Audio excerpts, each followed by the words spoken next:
Fotelsis, Ascension Tubuh Chapter 1382, God Plate. Silakan mendengarkan. Ketika nenek moyang tua pertama kali menuangkan potongan puing surga ini ke angin pagi Xuan Yuan, itu adalah plot lain. Jika Anda menggunakannya saat ini, saya khawatir itu akan merusak hal besar. Angin pagi Xuan Yuan yang terbangun, dua kemarahan murid perlahan-lahan menghilang, dan kondisi pikiran perlahan-lahan menjadi tenang pada saat ini. Jika Anda kalah dalam pertempuran ini, Anda tidak akan kehilangan segalanya. Dia memiliki masa depan yang lebih cerah. Memikirkan hal ini, dia mencubit sepotong surga di tangannya, dan setelah telapak tangan terantang, puing-puing telah menghilang. Aku kehilangan. Kalimat ini katanya sangat enggan, hampir menggigit giginya sebelum mengatakannya. Dari kecil ke besar, kalimat ini hampir terisolasi darinya, tetapi di hadapan Luo Zeng masih tak terhindarkan. Tempat pertama di medan perang fantasi lahir. Bahkan, dari perspektif piringan, tempat pertama ini seharusnya adalah angin pagi Xuan Yuan, seolah-olah jumlah kehidupan di bawah jalan surga ini, ia akan membimbingnya untuk menjadi protagonis dari ciptaan besar ini. Luo Zeng telah menjadi variabel terbesar, dan kehidupan yang sulit telah memutus kehidupan angin pagi Xuan Yuan. Luo Zeng tersenyum sedikit, lalu menginjak bidak caturnya sendiri dan kembali ke udara. Dia melemparkan pedangnya ke pedang-pedang soliter tidak jauh, dan ada cahaya putih berkedip, sosok itu menghilang di bidak catur. Hanya ada 9 orang yang tersisa di foto. 5 besar dan 5 terakhir masih peringkat. Masih ada pertempuran antara Huo Tianming dan Xuan Yuan Morning Blaze. Ada satu lagi bisikan dan cahaya pahit, dan kemudian Ji Luo Sui menentang dingin. Ini tidak ada hubungannya dengan Luo Zeng. Hei! Melihat menghilangnya Luo Zeng, si Yukin memancarkan ekspresi drumen gila. Bagaimana mungkin aku tidak melihat begitu cepat? Luo Zeng terus berjalan melalui awan putih. Awan tebal ini sangat aneh dan hampir sepenuhnya menghalangi garis pandang Luo Zeng. Setelah memasuki medan perang fantasi, Luo Zeng berpikir tentang di mana medan perang impian ini. Karena ini adalah 50 dunia besar yang dibangun oleh surga. Apakah ini surga? Atau hanya fantasi? Bayangan hitam besar, melewati awan, diikuti oleh yang kedua, ketiga. Apa itu? Di bawah lorong yang konstan, dia mengenakan awan dan kabut, dan akhirnya bayangan itu muncul di hadapan Luo Zeng. Bayangan hitam itu adalah rangkaian pegunungan biru yang tertata rapi. Gunung-gunung ini hampir identik dalam penampilan, seolah-olah mereka disalin langsung dari gunung yang sama. Di puncak gunung, ada pilar batu bulat. Gaya bangunan ini sangat mirip dengan aula spa akibat yang Luo Zeng pernah lihat sebelumnya.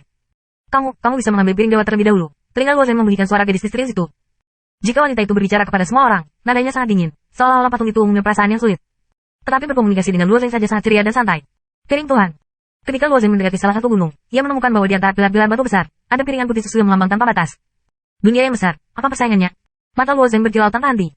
Jika dia mengatakan bahwa dia bisa membawa dewa ketuhanan ketika dia mendapatkan piring dewa, mengapa dewa-dewa itu tidak diizinkan?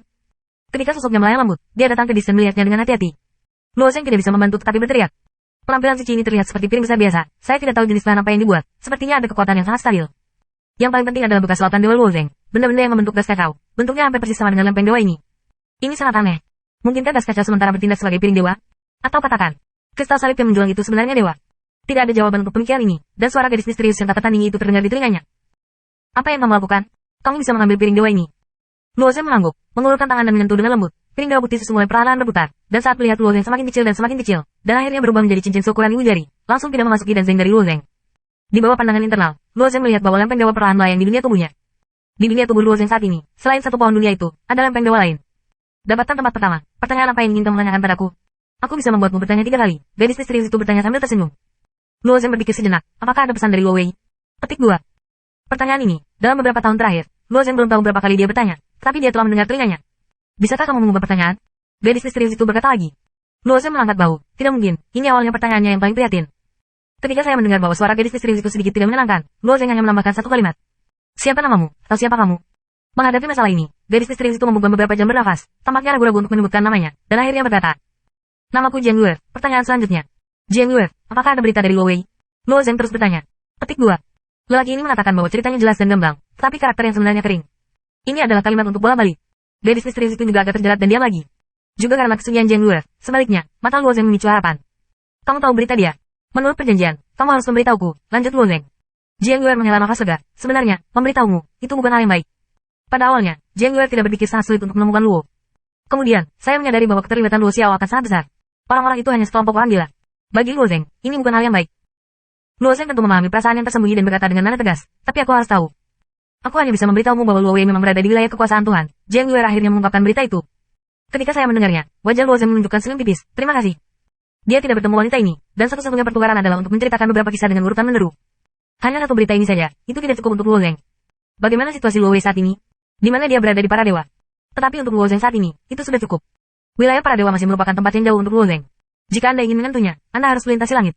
Bahkan jika dia sekarang adalah orang pertama yang mencapai perang mimpi, saya khawatir itu bukan tugas yang mudah. Untuk mendapatkan tempat pertama, selain piring dewa asli, 3 teratas juga akan mendapatkan hadiah lain. Tetapi jumlah nyawa akan berubah, dan jumlahnya akan berubah. Dengan kata lain, Jiang Yuer membantu Luo Zeng untuk memodifikasi transportasi gasnya di alam semesta. Jika pungutan retribusi meningkat, itu akan sangat membantu banyak hal probabilistik, seperti menstimulasi bintang-bintang akan menjadi lebih mudah dan sebagainya. Transportasi udara Luo Zeng pada awalnya sangat baik, tapi ketika dia menelan ular piton, transportasi udara mencapai puncaknya, tetapi itu hanya berlangsung untuk waktu yang sangat singkat. Pada saat itu, Luo Zheng tidak menangkap peluang itu. Di bawah keadaan puncak transportasi gas, mungkin tugas yang mudah untuk mengolah bintang dan pertempuran. Saat ini, transportasi udara secara alami tidak mungkin untuk menentang hari ketika Piton ditelan. Namun, tidak mudah untuk memodifikasi transportasi udara. Ini juga kemampuan yang dimiliki Tiadao. Jiang Yuer ini mungkin adalah orang yang bertanggung jawab atas putaran surga ini. Tidak jelas peran apa yang dia mainkan di surga ini. Dia sepertinya tidak mengganggu perubahan dengan cara surga ini. Menunggu lama di gunung ini, Luo Zheng akan melihat orang kedua muncul dari kabut putih tebal. Pria itu tinggi dan lurus, penuh heroik, tapi itu adalah Hua Tianming. Pemenang pertama, Anda dapat memasukkan awan di awan pertama, lalu Hua Tianming juga mengalahkan angin pagi Xuan Yuan. Berikutnya adalah angin pagi Xuan Yuan, wajahnya di wajah Zhang Jinshui penuh dengan kegelapan, hanya untuk mendapatkan yang ketiga, hati pasti hilang. Kata berbisik itu keempat, dan lampu pahit kelima. Si Qin Qin memenangkan tempat ke-10. Padahal, sesuai kekuatan, nama si Qin Qin harus lebih maju. Namun, setelah dia masuk 10 besar, dia mengaku sepanjang jalan, dan hasil akhirnya secara alami terbawah. Ketika dia melihat gunung-gunung ini, dia ingin terbang ke Luo, tapi bagaimanapun juga, dia tidak bisa mendekat. Dia hanya bisa menyerah. Dia hanya menyesalinya. Dia harus pergi ke depan pada waktunya untuk membiarkannya pergi ke lingkaran ungu untuk menemukan dirinya.